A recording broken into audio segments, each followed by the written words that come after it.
Prayer for unprecedented divine restoration. Heavenly Father, you are the God who restores what was broken, rebuilds what was destroyed, and revives what seemed lost forever. Today, I ask for unprecedented divine restoration in every area of my life.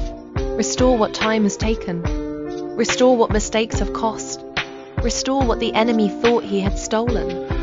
Lord, let this restoration be greater than what was lost, pressed down, shaken together, and running over. Turn my pain into purpose, my delay into divine alignment, and my tears into testimonies. Where there has been stagnation, release acceleration. Where there has been loss, release abundance. Where there has been disappointment, release divine surprises. Father, restore my joy, my peace, my health, my finance, my relationships, my opportunities.